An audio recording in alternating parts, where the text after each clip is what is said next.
This video is going to have a look at finding the equation for the line of best fit on a scatter plot if we've estimated that line of best fit and drawn it in by hand.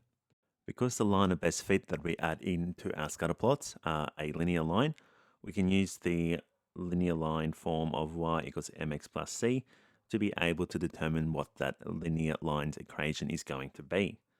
Now the steps required is to calculate the gradient, and to calculate the gradient we can use the formula of y2 minus y1 over x2 minus x1, and then once we have the gradient we can calculate the y-intercept.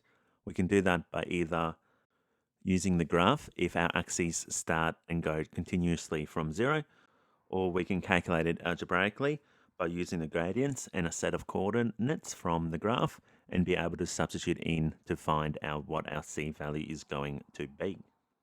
So let's have a look at an example of how we can find the equation of a line of best fit.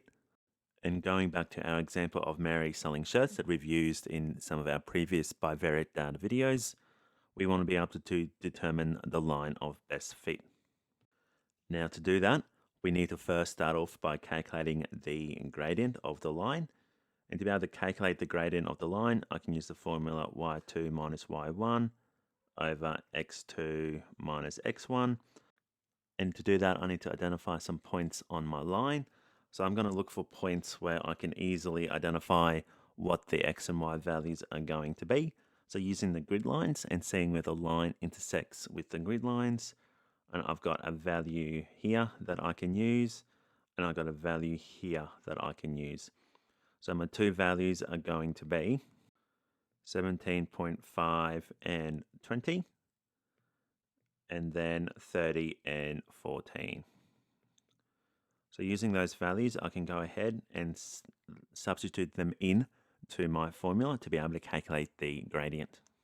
So my gradient is going to equal to 14 minus 20 over 30 minus 17.5, which gets me a gradient of negative 0.48. And that value makes sense because it is a negative relationship, so I would expect my gradient to be a negative as well. So now I want to go ahead and use my set of coordinates to be able to calculate my x-intercept. And because the gradient is negative 0.48, I know that y is equal to mx plus c. So y is equal to negative 0.48x plus c. Now selecting a x and y value to add in, I can add in y is equal to 14. So 14 equals negative 0.48 times my x value of 30 plus c. So 14 is going to equal to negative 14.4 plus c.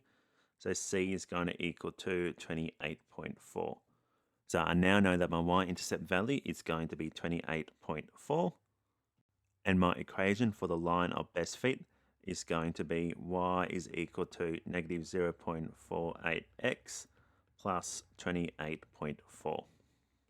Now I can use that equation to be able to make a prediction. If I've got an x or a y value, I can substitute it in to find the other value. So that's an example of how we can find the equation of a line of best fit.